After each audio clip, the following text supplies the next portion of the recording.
कि घायल सारस को समय पर उठाया, उसकी जो सेवा कर सकते थे की, उसका इलाज कराया और उसको जिंदा बचा लिया।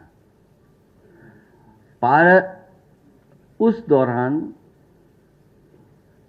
सारस उनका मित्र बन गया और उनके साथ एक मित्रता का व्यवहार उन्होंने किया।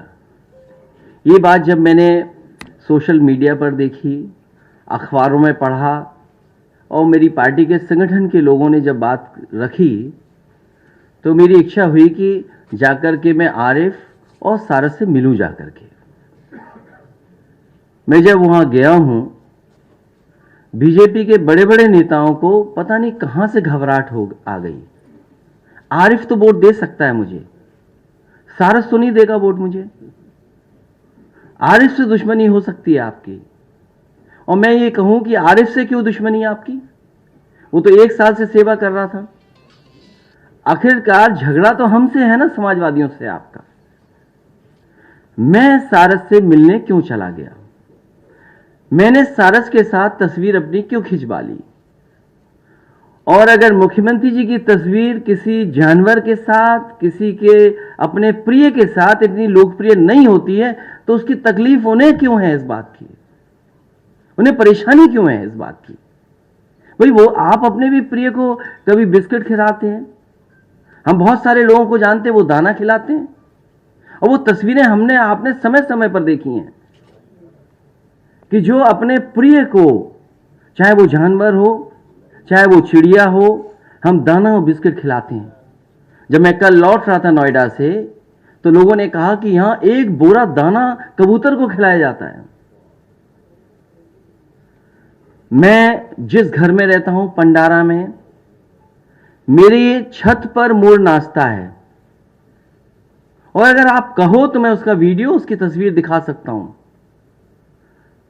जब कभी भी मोर वहां आता है, मोर छत पर जाकर के नाचता है, हमें भी अच्छा लगता है, और कोई होगा उसको अच्छा लगता है। और उसके लिए मैंने बाकायदा दाने रखे हुए हैं। और क्या दाना रखना है? चना रखा हुआ है।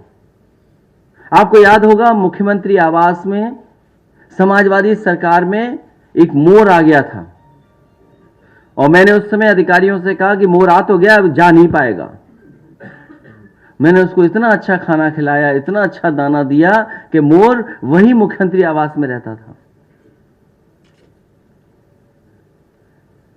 मैंने एक तस्वीर, सड़क पर हाथी चल रहा था एक्सप्रेसवे, उसकी तस्वीर ट्वीट कर दी। एसटीएफ गई, उसके महावत को उठा ले आई, जेल भेज दिया उसको। ठीक बात है, कानून है कि आप हाथी नहीं रख सकते हैं, उसका सुप्रीम कोर्ट की गाइडलाइंस हैं कि आप किसी को नहीं रख सकते हैं, और समय समय पर सरकार ने लाइसेंस भी कैंसिल किए हैं, और जिनके पास अगर हाथी था तो उन्हें वापस सरकार को करना पड़ा।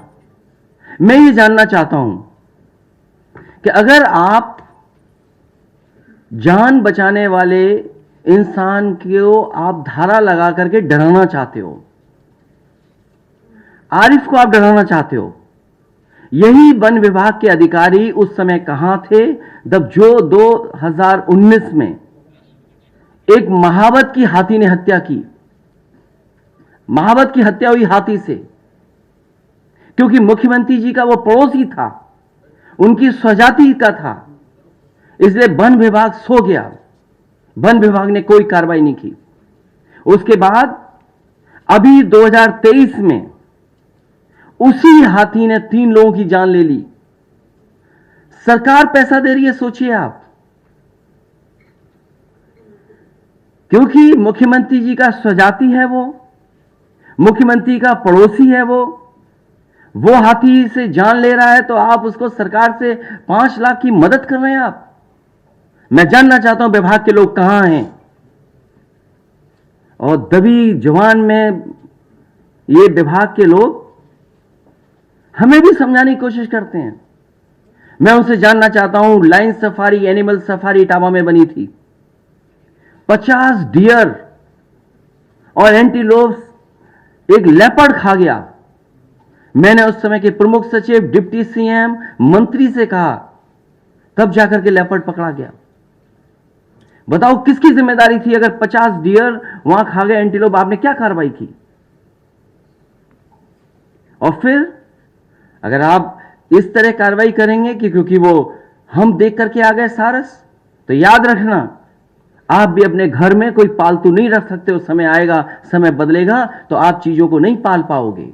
क्योंकि अगर कानून सारस के लिए है तो कानून और जानवरों के लिए भी है। आपने क्या कार्रवाई की बड़े बड़े शहरों में जिन्होंने कुत्तों ने किसी आम आदमी को खा लिया? सड़कों पे जो सांड मर रहे हैं, सांड जान ले रहे हैं, क्या कार्रवाई कर रहे हो आप? दुर्भाग्य हमारा उत्तर प्रदेश का। बताओ, मुख्यमंत्री जी ट्वीट कर रहे हैं, कह रहे हैं हम रोबोटिक का प्लांट लगाएंगे। अरे मुख्यमंत्री जी, आप सांड नहीं पकड़ पा रहे हो, क्या रोबोटिक का प्लांट लगाओगे आप? और हर दिन आपके अखबारों के माध्यम से मैं पढ़ रहा हूं कि एक किसी व्यक्ति की जान जा रही है, एक्सीडेंट हो रहा है। कोई दिन नहीं बचता जिस दिन सांड की वजह से जान न जा रही हो। आप किसको झूठ और सपने दिखा रहे हो? और फिर सारस के लिए जो काम समाजवादियों ने किया, आपने इटावा का जो केंद्र बनने जा रहा था, संरक्षण केंद्र, ट्रेनिंग इंस्टीट्यूट, कि लोग जागरूक हों, समझें, हमारा स्टेट बर्ड है, आपने उस ट्रेनिंग इंस्टीट्यूट को क्यों खत्म कर दिया? संरक्षण केंद्र को किसने खत्म किया जो इटावा में बनने जा रहा था? क्योंकि उस इलाके में इटावा, मैनपुरी, एटा, कानपुर देहात सबसे ज्यादा सारस हैं, सबसे ज्यादा नंबर्स हैं वहां पर। उस समय समाजवादी सरकार में कि जो लोग संरक्षण में हमारी मदद करेंगे उसके लिए सारस मित्र बनाए गए थे। मुझे खुशी है कि अगर सरकार को कानूनी कार्रवाई के अलावा फॉरेस्ट डिपार्टमेंट को इस आरएफ को सारस मित्र के तहत इसका सम्मान और पुरस्कार देना चाहिए था। मेरी समाजवादी सरकार होती तो ऐसे नौजवान को हम आगे बढ़ाते और सम्मान देकर के और सबके सामने समाज के लाते।